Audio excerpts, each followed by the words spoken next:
Great Escaper is directed by Oliver Parker, stars Michael Caine, Glenda Jackson, and John Standing. It tells the story of, in the summer of 2014, a World War II veteran sneaks out of his care home to attend the 70th anniversary commemoration of the D-Day landings in Normandy.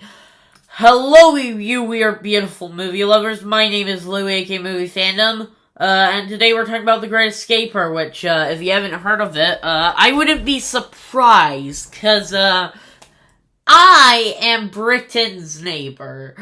I'm one of their neighbors, so I'm Scottish.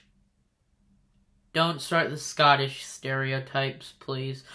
But anyways, this is a kind of movie where, if you live in the UK, you may know what I'm talking about here. Every single year, there comes along a movie from Britain that no one hears about, except for people who live in the state of people who eat beans on toast. If you don't know that or never tried it, you're lucky. And so, every year, we get these kind of movies, where they basically show you the entire trailer of the movie, and obviously, of course, when I mean by entire trailer, I mean the entire goddamn movie! I mean, genuinely, last year, we got The Lost King or whatever, I didn't even see that anyways, it had Steve Coogan in it. The trailer, even though it's based on a true story, it just literally just shows you basically the ending, and I wouldn't be surprised if that was the final shot in it, so, I guess they hate audiences. They're basically British Oscar bait that Oscars won't know exists except for BAFTAs. I guess you could say it's that, but anyways, I watched this yesterday, and I gotta say, this is a boring pile of shit. This movie is so painfully boring that I was literally, this is what I was like.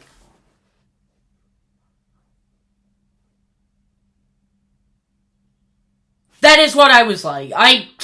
Which, I am not normally like that, but I genuinely had to close my eyes at certain points with it. I was feeling sleepy with this. If you want a movie to put you to sleep off boredom, then this is the movie for you.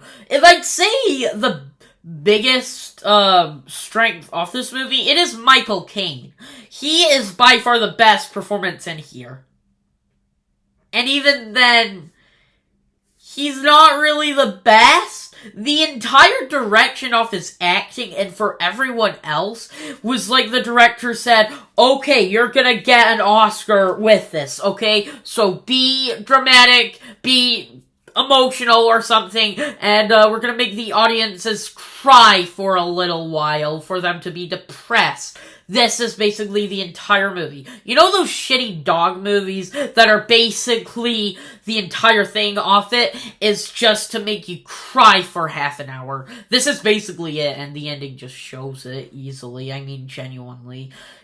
Every single performance feels like it was made for an award, for an Oscar, a BAFTA, anything. It feels like that. Mainly for a BAFTA. Even then, it's not gonna get it.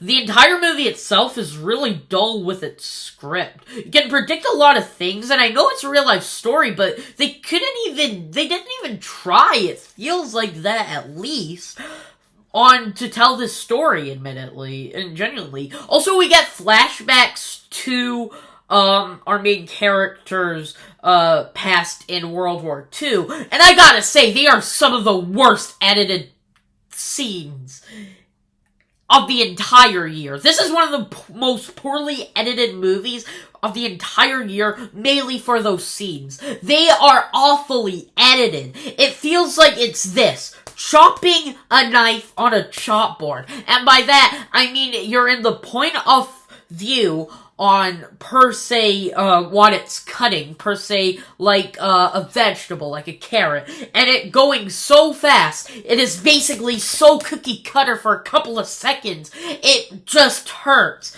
It just genuinely made me feel just weird. It just felt so, it was so terribly done. I hated those scenes. And the rest off it is so dull. Like I said with the script, the entire thing off it is just so dull. For some reason, they talk about, kids these days. Back in my day, they were great, like me. But, genuinely, admittedly, there is one point in the ending which I did really like, and it does call back to other stuff in the movie, mainly with, bikers, per se, which I actually did like, but even then it just felt, but, yeah, I don't know, it's not a movie for me. I'm not gonna spend most time on this right now. Overall, I would not recommend this movie. Watch it if you want, if you like Michael Caine or like this true story, or whatever, I guess. Yeah, that's it. I give The Great Escaper a boring D+, cause it's just so bad. I mean, genuinely. So, those are my thoughts on The Great Escaper. What did you think of this movie? Did you love it, hate it? Let's agree, disagree down below in the comments. Come and tell me. I said I was gonna review Fair Play first, but, I started watching that on my phone, and, I don't know, I got a little distracted, and also the quality off on my phone wasn't the best, so I'll restart it, and then I'll review it. Maybe tomorrow, per se, and I may also review Pet Sematary on that day, and maybe a few others too. Yeah, that's it right now. Yeah, stay awesome.